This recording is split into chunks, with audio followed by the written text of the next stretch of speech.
Hello guys! Hello Virgo! Welcome dito sa aking channel. Sa palaran na 888 Virgo, alamin natin kung anong messages, vibration, gabay, energy para sa inyong lahat. This is general reading, so pwede kang makaresonate Virgo. Okay, Virgo, this is from August 16 hanggang 31. Number 20, number 38, 8, 9, 10, 11. Number 20, I am always enough. Lighthouse, don't doubt your worth. Okay, and next is number 38, villain. You can always rewrite the story. Okay, meron dito, magkaiba to ha, magkaiba sila. Meron ditong Virgo na siguro marami siyang expectation sa buhay niya. Marami kang expectation sa buhay mo as an individual. Pwedeng may bagong kasal na Virgo, 'di ba? Bagong kasal. And yung parang relationship nyo, yung ini-expect mong relationship while dating, hindi yung ngayon. Like for example, nung magdi-date pa lang kayo, pakiramdam mo, yung etong pakakasalan mo, itong boyfriend or girlfriend mo, sobrang magaling siya dumiskarte sa bahay, malinis sa bahay.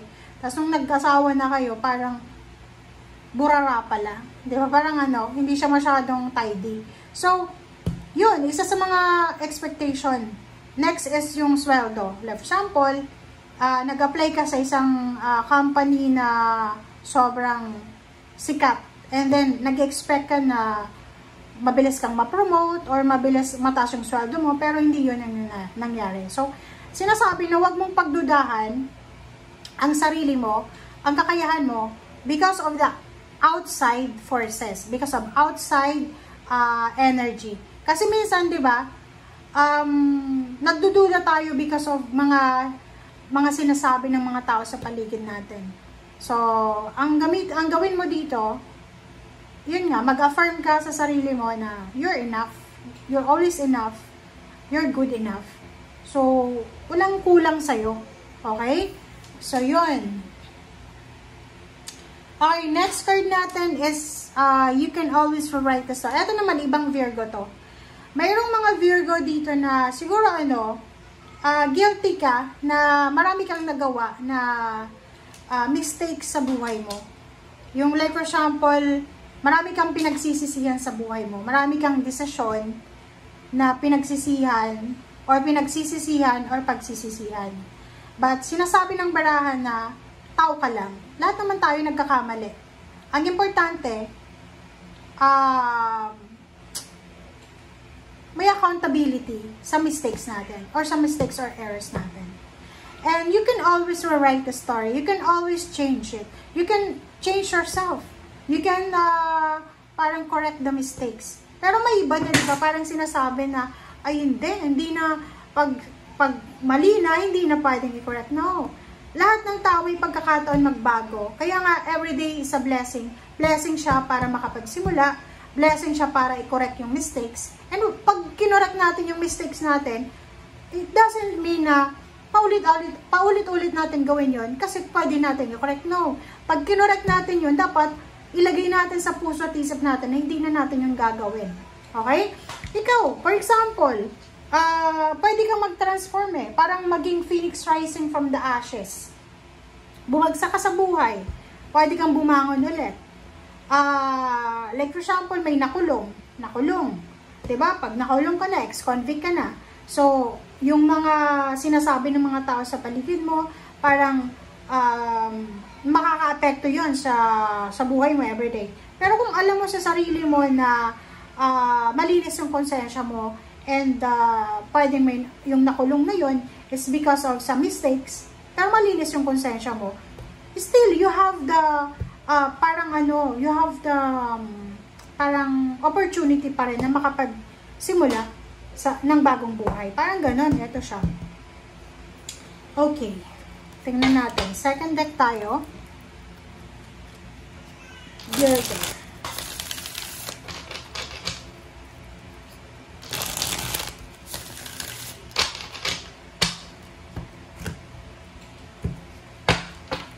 Okay, next card natin is Seven of Pentacles. Okay, so 9 of Wands. May nakikita ko dito na Virgo na possible na siya ay pagod na pagod na. It's either pagod na siya na maghanap ng trabaho, pagod na siya na maging breadwinner, pagod na siya na isettle yung finances niya. Nakikita ko you're sad, umiiyak ka, you're grieving. Diba? Comment down below if you resonated. Kasi parang meron dito na realidad na ipinapakita sa iyo ang universe, but you're rejecting it. Na parang ano ka, anong tawag dito? In denial. For example, dito, pagod ka na sa karelasyon mo, or pagod ka na sa trabaho mo, pagod ka na sa pagiging breadwinner, pero you're in denial. Oh, relationship talaga siya eh. So, comment down below if you resonated. Doon sa mga Virgo na may karelasyon na posibleng medyo pasaway yung karelasyon mo. Posibleng ikaw ay makatanggap ng balita na pwedeng magdala sa'yo ng takot. For example, yung karelasyon mo ay pasaway siya, may bisyo, or ganito.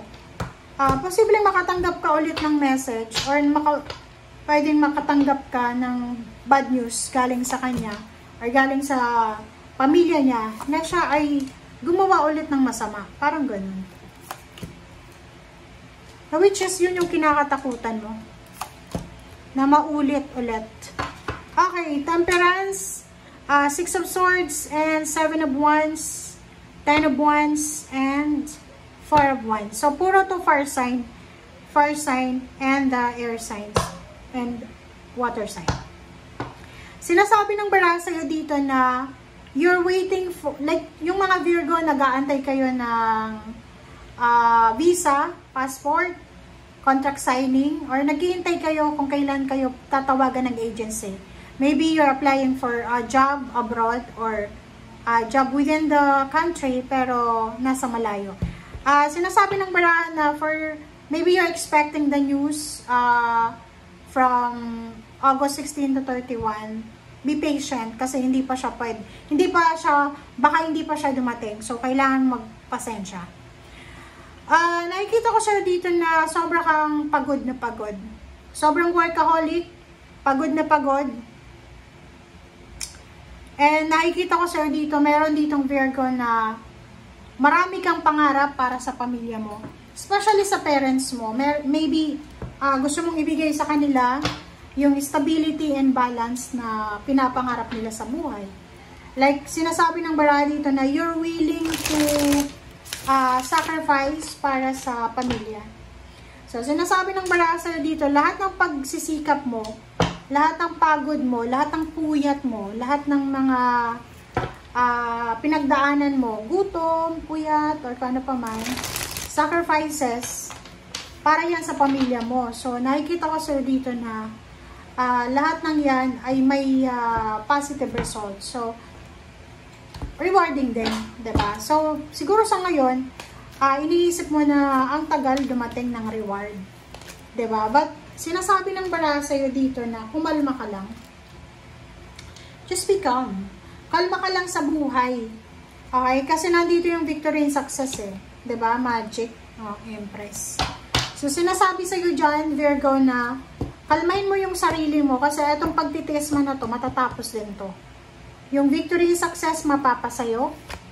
Yung magic, milagro, new beginnings, and yun, connection, love life. So, nakikita ko na kung single ka, possible ka na makatagpo ng relationship na financially stable siya, mayaman, pwede kanyang tulungan sa mga obligations mo, sa pamilya mo.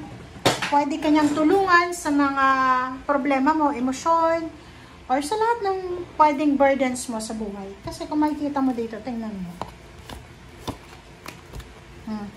This is connection, wedding, a partnership, maybe about money, or maybe fast movement about money. So, yun. Konting tiis, konting tiyaga pa. Kasi on the way ka na. kumbaga nakatadhana ka eh. Nakatadhana ka na makuha kung ano man itong pinapangarap mo. Kaya nga, yung sinasabi na huwag mong pagdudahan yung sarili mo. Hindi ibig sabihin na nasa low point ng buhay ka ngayon, nandyan ka na habang buhay. Hindi. Bilog ang mundo. Okay? Bilog ang mundo. Minsan nasa ilalim, minsan nasa ibabaw. Thank you guys. Bye!